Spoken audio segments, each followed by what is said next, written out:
This time on Graveyard Carz, Mark gets detailed.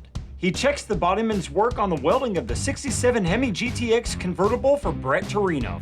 Whoever wore my hat last is a mutant. As well as starting the first tint on matching the burnt orange paint on the 70 Hemi Charger. And in the midst of the other car work happening on the Barracuda, Mark gets a request from a longtime customer to get a non-Mopar car done in time for a wedding. Can Derek and the rest of the crew get the Chevy Coupe done in time for the big reveal? Find out on this episode of Graveyard Carz. Got that car coming to get you, Barbara.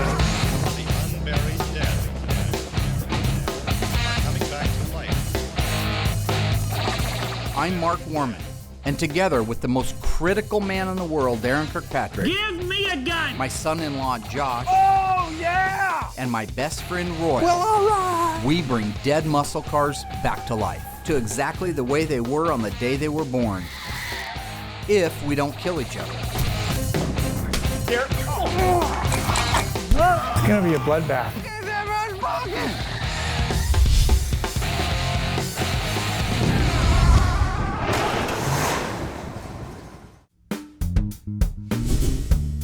You know, the last few months here at Graveyard Carz have been absolutely crazy. We had the Hills 70 Plymouth Superbird, which compared to how much time was left before the car had to be done, we were absolutely scrambling. Same thing for the Walton 72 Charger. I hate suicide shifts. I hate the round-the-clock stuff. It is exhausting, and I'm very much looking forward now, calming down a little bit, getting refocused on the cars that still are yet to go this year. It's a good time now. Now that it's over, I can say, whew. Hi, Mark. Hey.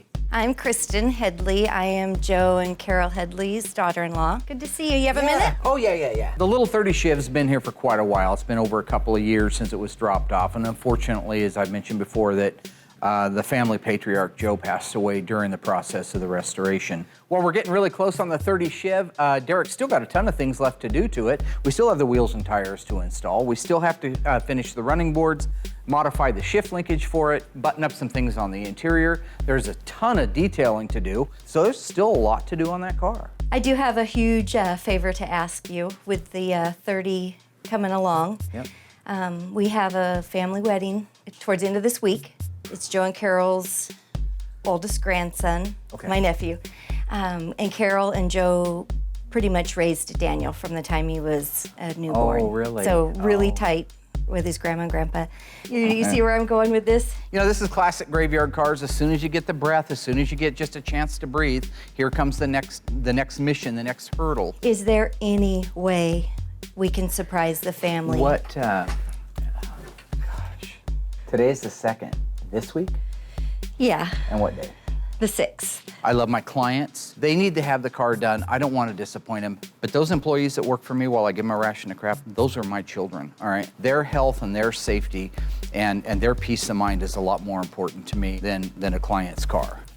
Okay, you got it. Yes! The fact of the matter is I have an obligation. And if that passion means having to chuck a couple of kids under the bus, it's unfortunate for the kids, but it gets the job done. No matter what, just like Batman would with Mr. Freeze, just like Superman does when he goes out after the bad guy. To save Lois Lane, you might have to kill a few innocent people along the way, but the bottom line is you're flying away at the end with your cape in the wind, all right? I have every intention of having my cape in the wind at that wedding. Yeah, I'm ecstatic, and I'm just very appreciative that it's able to come together. And it's a big request I asked on a very short timeline. So I'm feeling very blessed. You got it. You've just made Okay. my day. In a perfect world, it's 2 days worth of work, but there's Murphy's Law, and there's a few little things we haven't done yet. So we just finished pulling a bunch of suicide shifts, so. You know, I kind of chose Derek to take this car on back in the day because he loves street rods. He did a lot more street rod stuff, chopping, channeling, lowering, and doing all that stuff than he ever did Mopars when he came to work for me. He just happens to be phenomenal anything he does. So this was a perfect fit for him. So as usual, Mark's trying to kill me with these ridiculous deadlines. I'm sure the other guys will be here on occasion to help out, but in all honesty, it'll be me. I'll probably be the one down here half the night doing it myself. Thing is with Derek is he does have a right to complain to a certain degree. I mean, there is a lot going on. He is my main go-to guy, but at the same token, he did volunteer to do it, all right? So welcome to my shoes. I mean, that's what I have to go through all the time. When you save the world, you have to save every part of the world. You don't get to save little bits and pieces of it as you go along. The first main thing that I have to deal with is making the shift linkage. We put a different steering column in it. Went from a non-tilt to a tilt. It's all aftermarket. And now we have to figure out all our linkage because unfortunately, it's not going to bolt in and just work. We just have to deal with the rod because up here we're in park. We have to make sure when this all flows smoothly so you can go through your gears with nothing in a bind. And with all the stuff we have to do, Mark promised this thing to be done in 3 days. Realistically, I would have liked to have a week minimum. Part-wise, we pretty much should have everything here. Finish the wiring, a lot of detail work, still have bumpers to put on, running boards to finish. I know I have shift linkage to finish or make. So yes, a week would have been really nice. 3 days? 3 days is gonna be 3 long days. So anyway, what I got going on at this moment in time is going to remove all the steering arms and U-joints. Okay, on this column, they made these, since it's aftermarket, it's for, you know, your custom street rods, whatever. It's bolted on, it uses 4 of the holes. So when you move your shift lever, what's on the column, this is attached to a rod that has to come down and works off this for your park, reverse, neutral drive. I'm gonna have to take all this stuff out to get in here to change this arm on the bottom of the column. Unfortunately, it's actually coming apart nice. Okay, this is one that was on there. The longer arm will lengthen the throw of the rod, which should eliminate part of our binding problem that we're having. Okay, for now we're going to see how our custom-made shift linkage works. Piece of round rod and a bolt, as you can see. Custom-made, got to make her work. No OE application for this. Okay, so we're in park, reverse, neutral, drive, second, and low. Sweet, it was almost too easy. Off to the next. When it comes to re-inspections, I always take them just as seriously as I did when I made the offer to the client to fix their car. If I told them, hey, I'm gonna make your car whole again, I'm gonna make it like new, then that has to be the same mentality throughout the entire process. In the case of Carz 70 Challenger RT 6-pack car, I have to make sure that every weld that the factory put in it is back in it. And if there's more, so what? That's great. Nobody got hurt by that. And so making sure that the car is safe relative to the way the car was built and the way that it'll function when it's done, it's a pretty serious responsibility, and I take it very seriously. Now I'm going along and I'm taking this thing, which is a really thin piece of metal, and I'm going between the 2 panels, and I'm making sure we got good welds.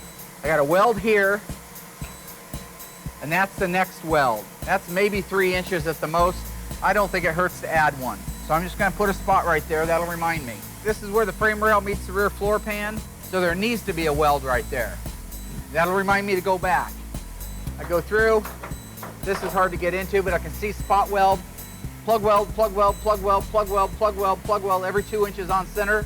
Get up into here, there should be a little gap. These don't always fit perfect, but there you can see there's my 2-inch gap between welds. Solid, solid, can't even get the fork in there, okay? So that's what I do, is run through a series of those on the entire car. If I have time, I weld them up. So I'll go ahead and do that one real quick. I want to clean that etch primer off there so I can see where I'm going to be drilling my plug weld hole at. So a plug weld is simple. You're just basically drilling a hole through one piece of metal, not through the second piece of metal. Then you're filling that first hole up. That bonds the 2 panels together. So I'm just going to punch a hole right here because I want to weld this piece of the frame rail to this piece of the floor pan. And it only needs 1 in there.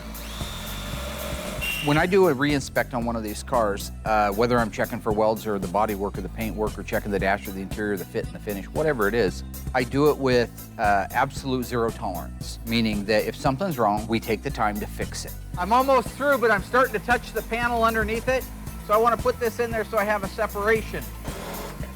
Now I've got a nice hole, can you see that? I'm now going to marry those 2 panels together with a plug weld. Whoever wore my hat last is a mutant. One of those genetic freaks with a huge head. Adjust my welder, throw on my gloves.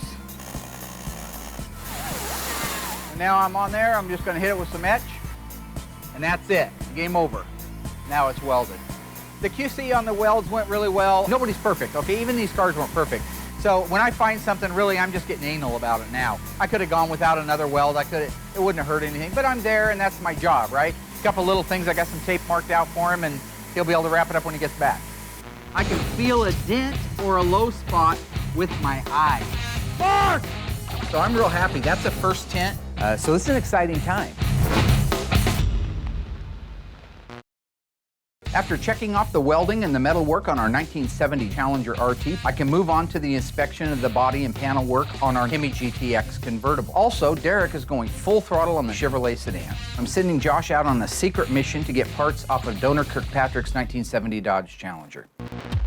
So what I'm looking at now is the 67 Hemi GTX convertible for Brett Torino. This car's been already up to the metal dipper, back, had all of the sheet metal replaced on it except for the core support, which just got done.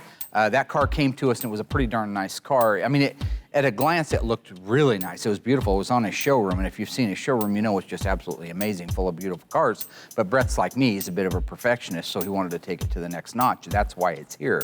So I don't get to just sand it down and repaint it, send it back to him. It's got to be better than it was before. That's what he's buying here. So what I'm feeling for right now is I need to sign off and say that it's okay to go ahead and primer over this bodywork, which it's not, because I'm feeling low spots and high spots that need to be fixed before it gets primed. So it's just a matter of you got to concentrate, get the feel before you sign off. I have to know you can't get it absolutely perfect to the feel. What you have to get it perfect to is the look. That's the key. You have to know what's going to show. It may feel high to your hand, but when you see the car done, you cannot tell it's high. It looks absolutely perfect. That's why they have to have me sign off on it. I can feel it's just a little bit fat. And now I can feel it's a little bit low. So it's just a matter of getting the feel. Some people never get it. I was born with it. I can feel a dent or a low spot with my eyes. Somebody buzzed that down a couple weeks ago and they didn't put its primer on it. And it started to flash rust. I don't like that. Bare metal, the minute it sees the open air, it begins to flash rust.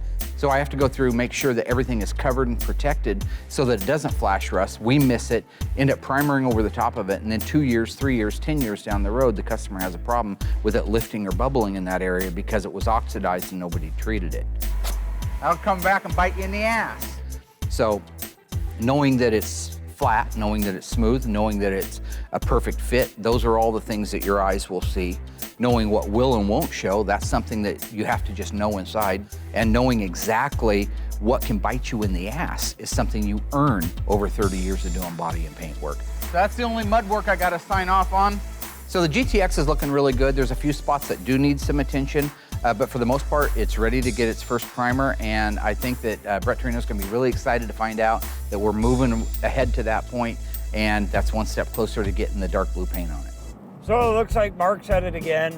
He wants me to go pick off some exhaust stuff from Daren's car. We don't have anything circulating around out in the graveyard with any of the cars. So lo and behold, I get to go pull them off of Daren's car. Currently, I got Josh off doing a very important task. We call it Operation 415. It basically means to borrow parts off Daren's car but not return them and then not tell him.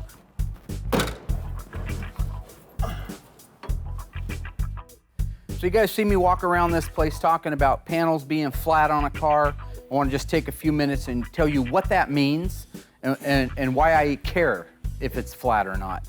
So you go to a car show, taking a look at a car at a car show, and it looks beautiful. It's shiny, it's red, it's got beautiful chrome, it's got beautiful trim on it. I taught my wife this very same thing. Now that you're past the awe factor, take a look at the car. See if the panels on the car are flat. And all you're doing, you're gonna go down the side of a car with your eyeballs. And so you start almost where I can't see the panel here. I'm actually looking at this wheel opening right now. And then I'm gonna bring my eyes back.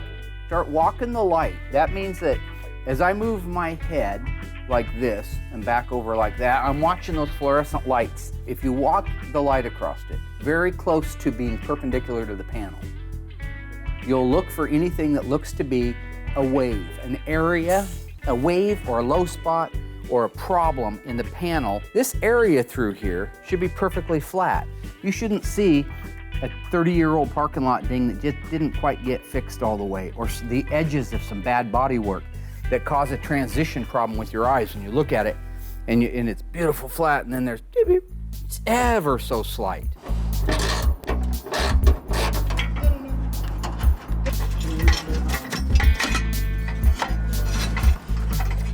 So there's a bracket that's welded onto Daren's car. I don't know exactly if that bracket already exists on the car that I'm taking all the parts off of Daren's car for. So I'm gonna go back, have a look at the other cars, see if it's in there. And if it's not in there, come back, pull that bracket off and take it back, get everything sandblasted, and then get it installed.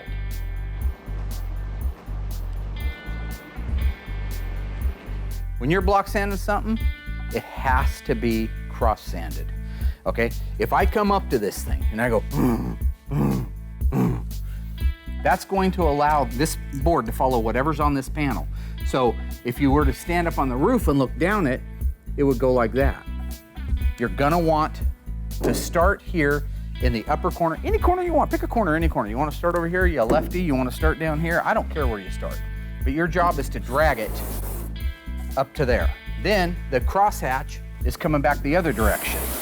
You see the X I've made?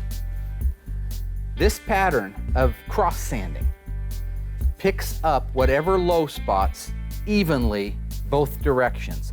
If you sand one direction, you can end up with a low spot. If you go this way and then come back and clean it up that way, there's no way in the middle of that panel you can have a low spot. So this is called block sanding. I want to blow this off so it's clean, spray it with some wax and grease remover, which is like pouring shellac over it, except that it just evaporates into the air and it doesn't hurt the paint and the primer. You got to get it good and wet, and now I can walk the light across it.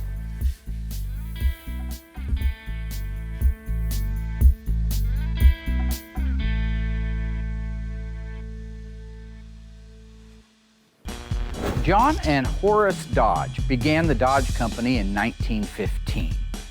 Prior to that, they made auto parts for what automotive manufacturer? Ford, Plymouth, Buick. The answer coming up after the break. So what auto manufacturer did John and Horace Dodge make parts for prior to their own automotive company in 1915? The answer is Ford.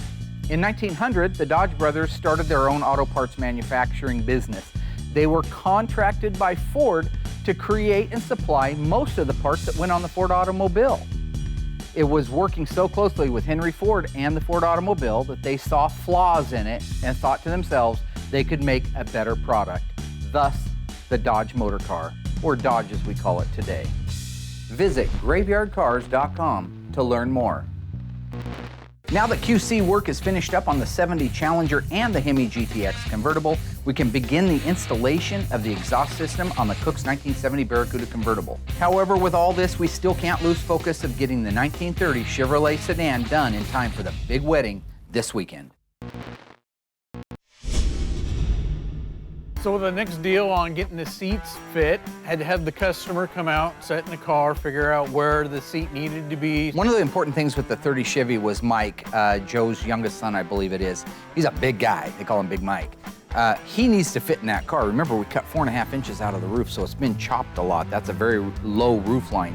We need to get him in a seat, find out exactly which seat it's gonna be and how it's gonna fit for him, and if we need to countersink it into the floor or raise it up or move it back. So we have to have him out to go over that, figure out exactly where the seat goes. The nice thing is, it still looks like there's a month's worth of work left. We told him there's a month's worth of work left, so he isn't in on the surprise. We had to modify the slides so that we could make the seats fit this particular car, cut and weld all that up, bolts to the floor, change our braces, you know, all the stuff you have to deal with a non-OE bolt-in application. Putting on the bumpers, had those re-chromed. There's a few little bolts that are 30 Chev only kind of thing where they have a stainless cap on them. Nobody in town wanted to deal with those. I had to file and all the vice grip marks and hammer marks over the years out of them, polish them up, make them look new again, which Surprisingly, they came out awesome. On this application where we widened the rear fenders 4 inches, we had to pie cut the running board to widen it 4 inches so that it fit the stock running board up front, and it gradually tapered back, smooth transition to the 4-inch widened fender. Unfortunately, I'm gonna have to pull Derek off of the 30 Chevy. I know he's got a deadlight on it, but we also got one on the Cook's car. We need some help putting the exhaust on, so while I don't look forward to going up and stopping him, it's something that has to be done. We're buttoning up the final stages before we fire the car up. We're at the same point that we usually are at. Josh is usually standing around just making money on the time clock, right, Josh? Yeah, that's fun. We're always at about the last 2 stages every time on these cars. What are the last 2 stages we usually do on these cars? Derek? Drive shaft and exhaust. Drive shaft and exhaust. I don't know why it always goes that way. I mean, you can put it in any time, but it's always somehow in our minds, in our process, it's always the last 2. Now that all that's together, we're ready. So let's put the drive shaft in. You see that rubber seal right there that I'm pushing with my finger? If that goes in dry, it could tear this seal. This is the output shaft seal, and then it can drip. Transmission fluid loves to drip. It's very thin viscosity. It loves to drip. So if you grease that before you put it in, it'll guarantee you won't rip that seal. Let's nail it in there, buddy.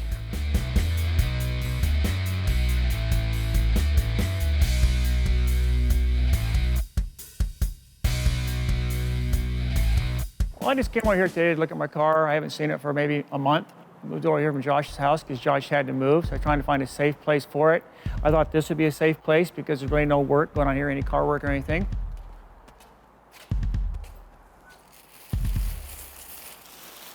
Okay, looks like my brand new carburetor is still there. Yep, brand new 850 dual feed double pumper Holly. Give it lots of gas, so it's got lots to go. One exhaust manifold is here. I know the other one is gone. Yeah, the manifold got taken off. I told Mark he could take it, but also he said to have a new one on it in 2 weeks. Well, it's been 2 months. No manifold, as usual. And Mark's lips move, he's lying. We like to put a little bit of product on there that locks the threads so they can't back off. That's what that product was. And once they're tightened down, that stuff will set up and it'll make sure those bolts don't vibrate loose, even though they do have lock washers on them. That's a nice fit. That's a nice fit. I just like to be careful. These break really easy. They're a 1/4 inch by 20 fine thread. And so if you over torque them, you'll break them.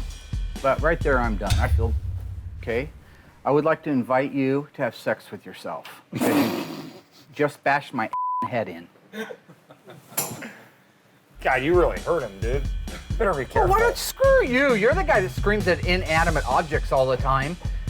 Damn Jeep, screw you Jeep, you and I are done. Throwing those wild ass knees at it. It's a car, it doesn't have any feeling. Yeah, you can look at me with your bug-eyed wrinkled face, you crazy looking terrorist bearded son of a Animal's been loose on my car. Was it Josh or was it Mark? With everything finally on there, it's 90% done and it looks awesome. I was biting my nails, I was nervous. You know, for me right now, Graveyard Carz has just become such a fun place. I'm a true diehard Mopar lover, and part of my goal when I started Graveyard Carz was not just to restore the cars that first started coming in, the Hemis and the 6-packs and the convertibles and the RTs and the TAs and all these rare high-dollar cars, but now we're at a point that we've proven ourselves, we've proven to be affordable, number one, that you can still send a car out like this little 68 green Charger and come out on top at the end. This car was bought brand new in 1968. The guy who had it got it repossessed. When it went up for repossession in 1969, the current owner today that brought me the car is the one that was the high bidder and won it at the auction. This car is cool. It's green, GG1, which is Royal's favorite color because that's the color of his Poop Box 67 Coronet RT. It's just an unassuming 383 4-barrel HP air conditioning car, but a nice car, a solid car. When you look at the paint on it, even though it's had a paint job, it was done fairly right back in the day. Look at the interior, most of it being original, looks absolutely amazing. Borderline survivor in some cases. What a great project to start with that guarantees me and the owner that the finished product is going to be that much better. The less time we have to spend fixing rust panels, damaged panels, quarter panels that have been caved up to the back window, all of these things that I can focus my attention instead of undoing those on making it the best chrome bumper, the best dash, the best instrument panel, the best seat frames, the best interior, the best assembly. That's the thing I am enjoying the very most. With the metal QC work on both the Challenger and the GTX having passed my inspection, we can move to the final primer and pre-paint phase. The 30 Chevrolet is also coming along nicely. Derek has been working a lot of overtime hours to make sure not only the car is done, but it's done right and it's done on time. Derek and Josh are also working on installing the exhaust system in the 70 Plymouth Barracuda for Kimberly Cook. Things are going really great as long as the guys just keep focused and don't spend time we don't have winding me up. Okay, we got the drive shaft in, the linkage is hooked up, we're in park right now. The only thing we have left underneath here is the very last step before we fire the engine up. That is to install our brand new accurate exhaust system, which is over here. Let's do it. You have one, start cutting the plastic off of them. Well, I just came out here today to look at my car. I haven't seen it for maybe a month. She took my motor mounts, she took my pulleys, my belts, my hoses, my lower control arms, my bell housing, my clutch and pressure plate, cat food. Mark's been over here eating snacks again. So I just came over today, looked at my car, all looked pretty good, until I got to the back. Mark! Daren thinks you stole the hangers off his car. What? My exhaust has been taken and left just hanging on the ground. Look at that. They just bend everything up and twist it all around. Look at that. Just a bunch of animals, and animals been loose on my car. Was it Josh or was it Mark? If it was Josh, he did it for Mark. Mark is taking my muffler and some parts off the back end of my car, so my exhaust system. And they just left it hanging on the ground, laying on the ground and hanging off the car, bending things up and everything. That's real nice. That's what you do to your best friends, you know what I mean? No, that's not how you do stuff. Kimberly a call right now telling me I got stolen parts in the car and I want them back. I just get my parts back off the car. They ain't taking no maiden voyage ride. If you remember when we first brought this car in, it's 383 two-barrel, it's an L code. It was a single exhaust car. But Kimberly wanted to add a couple of features, and they are the coolest features that you could get on a Cuda. She had a flat hood on it, and she opted to go with the Raisin Brand dual scoop hood, so we put that on there. And she wanted the dual exhaust with the bright tips, and that's what we're doing now. She had single on it, and it was coded for single because you could not get a 383 two-barrel with dual exhaust. It came with single exhaust.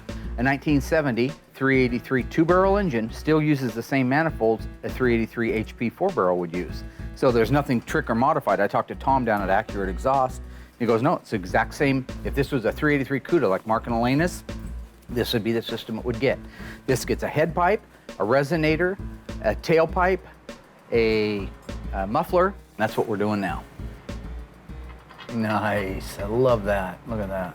And what you want to do is build the whole system out and just have the bolts and the nuts finger tight.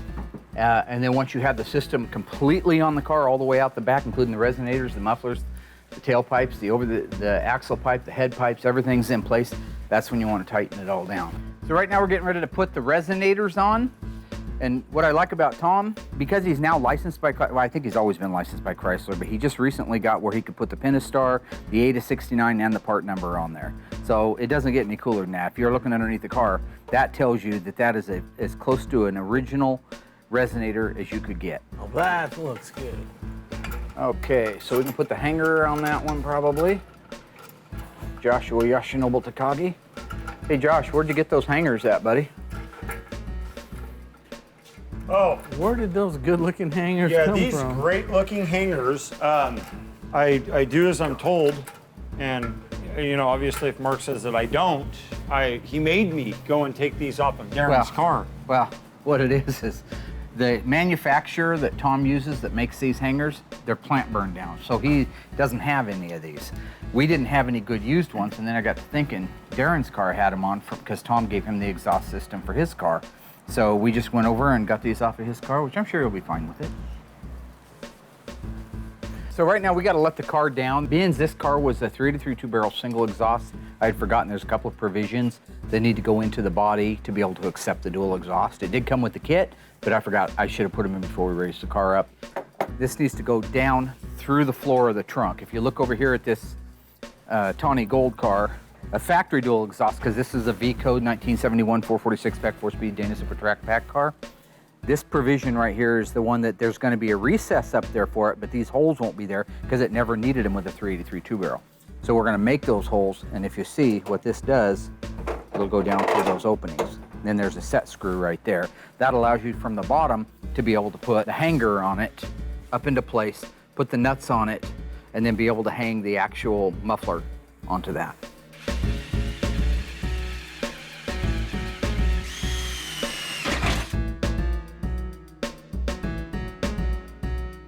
So he's just now hanging the bracket. We've already got the resonators in place. As soon as we're done with that, we can put the tailpipes on. The exhaust system went on perfect on the 70 Barracuda. Always fits like it's supposed to. It's a very accurate system, so everything is the way it's supposed to be. As you stand back and look at the car and you realize that it's within a few steps of being completed and being handed back to the owners to relive their dreams, I'm looking forward to that one being done, and we're just that much closer now. In order to paint the engine corporate blue for Kimberly Cook's 1970 Plymouth Barracuda convertible, the exhaust manifolds had to be installed.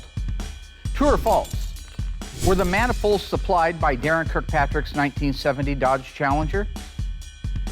The answer coming up after the break.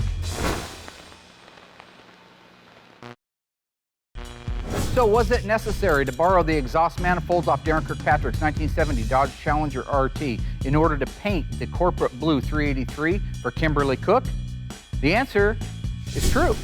Unfortunately for Daren, the exhaust manifolds used on the 70 Barracuda 383 two-barrel are the exact part number, casting numbers, and date code, ironically, as his Challenger had on it. I didn't want to have to borrow them, but unfortunately, sometimes life means we have to make sacrifices. Visit graveyardcars.com to learn more. With an error-free installation of the accurate exhaust system on our 1970 Barracuda convertible, I can now start working on mixing and tinting the original FK5 burnt orange paint for our 1970 Hemi Charger. So what I want to do today is just take a few minutes and show you what goes into the tinting of the color. So what I've got setting here right now, this is the original left-hand door flare off of our 1970 Dodge Charger 426 Hemi 4-speed Super Track Pack car. The paint code is FK5. It's deep burnt orange, or just burnt orange. What you want to make sure of is that when you're tinting your color to match, that what you're matching to is the correct color. I opened up the deck lid on it, I held it up to the deck lid, walked the light back and forth across it, and realized that this had not faded from the deck lid. So this is an original formula, original spray.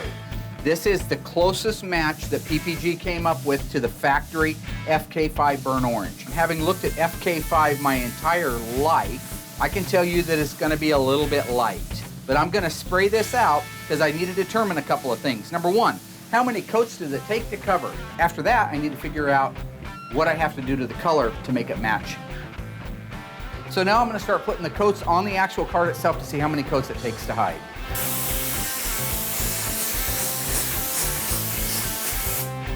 You can see the transparency that we have with one coat.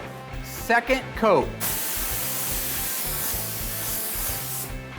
Coat number 4. Let's go over to the window where the light comes through and see if we can still see through it. I can still see through it a little bit from here. Coat number 5. So let's see if we can see through it now. See that light? Now some paint reps, and I know they get crazy, and right now there's probably some of them sitting at home calling me the most horrific names. They're going to say what you should have done was sprayed the card with one coat of something that's consistent. Like spray it with a black ground coat or a red ground coat to cover up all those lines. All that's doing is lying. One, you don't have the true color. Two is you can't match a transparent paint. Coat number 7. Coat number 8. Coat number 9. Okay, we're getting close now. Hate to say 10 coats, but that's what it is. Coat 10. And that should be done. So it looks like it's flashed off. That's when it starts to look kind of hazy, which is where it's at right now. And I'm running the light around it. Can you see through that? We're covered. So now what we need to do is take a look at how we look against the panel. The buffer will take oxidation off, and that's what you want to do if you're looking at an original panel, but that was done a long time ago. So when I look at that, I see that those toners that made the color so rich back in the day are the ones that are affected by it. They're the ones that probably don't have the lead and the other content in them. That's why they don't have the ability to cover it. So I've got to add extra color. This is the formula that makes up the actual color itself. So when I go through there and I know that this needs to be a bloodier color, this needs to be a lot bloodier than it is, I'm gonna look for whatever description at least I would go with. The maroon, I like the sound of that color. That's a great sounding color. So what I wanna look at is 1610, 616, and 1694. 1694, which is the maroon, see that? That's gonna move that color. And then the last one I wanna look at is the 1610, which also could move the color. Oh yeah. It's even darker. So we have our colors. Now let's see how much was in the toner. 1610 had 466 units and the maroon had 324. So it called for quite a bit of these. So I'm gonna feel pretty comfortable putting both of these in, a little bit more of both of these colors. So I'm gonna dump some in there. You just gotta know your toners. Some of these are a little stronger than others. And I'm liking the looks of that. Let's see what our new color looks like now. I'm gonna cover an area of it, start spraying the new color on there. By now our color ought to be dry. So you can see where we started at. This is that lighter color, more of an orange, a lighter orange color. This is more of that russet or rusty look like the burnt orange is supposed to be. And it's pretty darn close. That's amazing how far those toners can take a color like that. But I've got, this product here is just wax and grease remover. This emulates what this color will look like with clear coat on it. It'll also pop the colors like it's supposed to. So when I hold it like that and I look into it, the only thing I see is a couple more dabs of the colors I was working with. So I'm real happy. That's a first tint. Figure out what you need. Look into the color from what you had before. When we started here, we had a bright orange. We were going to a russet. We knew we needed some maroon and some more dark orange. And that's why we're sitting right there where we're at right now. So what I'll do now is I'll go in and I'll start mixing up the rest of the gallons, adding the tint and the toners that I need to be able to bring them around to that. Then I'll pour the 3 of them together and we'll have 3 gallons that'll reduce to 6 gallons of sprayable with reducer of original FK5 burnt orange. All I am in my mind is a vessel to put the Carz back together, but in their mind, I'm a hero. So this is gonna be an emotional day for a lot of people, but there was no way we were gonna miss it. All of Derek's hard work and passion for the 1930 Chevrolet have led up to this moment, and the bride and groom have no idea what is going to be coming around the corner to carry them off on their honeymoon.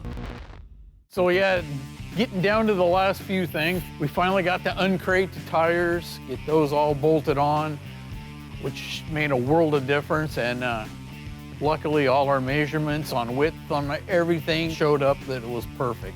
So we're down to about half a day to get this thing finished up. It has not been road tested yet, so we need to go out, go through the steps to calibrate the electronic speedometer, make sure that works in conjunction with the tires. A couple days to do in a half a day. As far as working on cars, I like them all. Everything, whether it's an OE deal to a hot rod to Pro Street, you have to appreciate them all, and it's just great. Oh yeah, no, they haven't seen it for quite a while, so seeing it all done, it'll be a big surprise. It was less than a week ago that Kristen came out and asked me if there was any way we could get the car done in time for the wedding. And while it was a lofty promise, I was hoping all the time we'd make it. I had a good feeling that my team would pull together, and truthfully, that's what they did. Proud of my team. They did a good job. Yeah, this is an exciting moment for all of us right now. Everybody back at the wedding is expecting a limousine to pull up in front, get the kids, and haul them off to their honeymoon. So the last thing in the world they suspect is Grandpa Joe's 1930 Chevrolet sedan. So it was a great wedding. Bride and groom were really happy. The day was starting to wind down and they were ready to head out of here. I asked him to hold up for just a few minutes. And then when I got word that you guys were coming down the road, I made the announcement and asked folks to make their way out. I was biting my nails, I was nervous, but the car looked so good.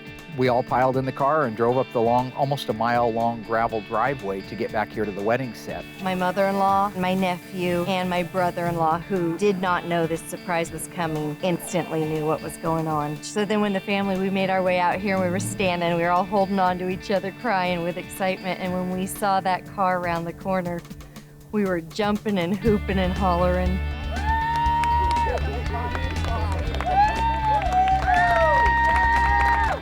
Pulled up and they were just, half the people fell apart, the other half was cheering. I mean, it's almost like a sporting event. They stole your thing, they stole the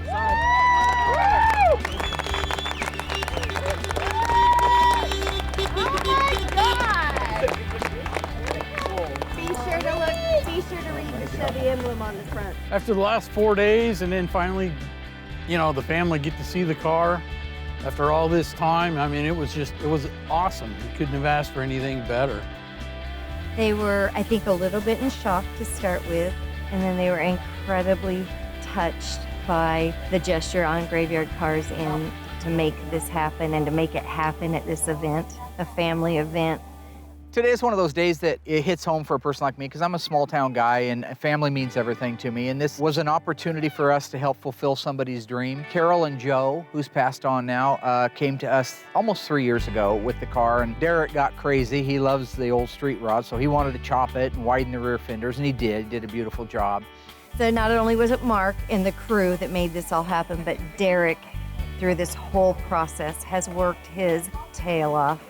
That man has put his heart and soul into this car, and I just want to give a huge shout out and a huge thank you to him. Oh yeah, this little 30's been my baby, I guess you could say, for the last 3 years.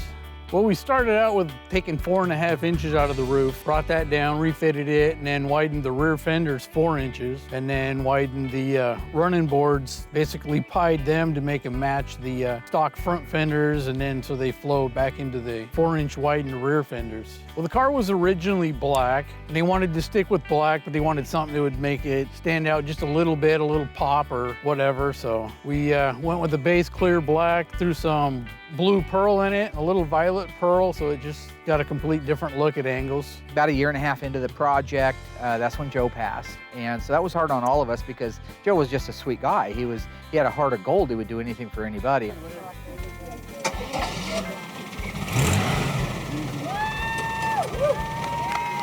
Just like with Kimberly Cooks and just like with the Waltons and just like with the Hills and just like Driscoll and the hundreds of other clients and customers that we've worked on over the years, all I am in my mind is a vessel to put the cars back together. But in their mind, I'm a hero because I just reunited them. In this particular case, driving down that driveway with Joe's 1930 Chevrolet done, surprising everybody, was as close to Joe being here.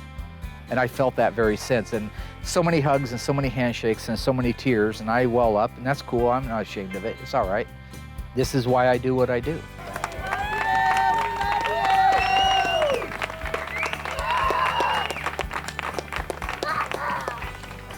For sure it'll go to car shows and it'll go to cruises, and I know Carol will drive it every chance she gets on a nice day. And yeah, it'll definitely stay in the family. There's no way after Joe Sr. having it from the age 15 that it'll ever leave the Headley family.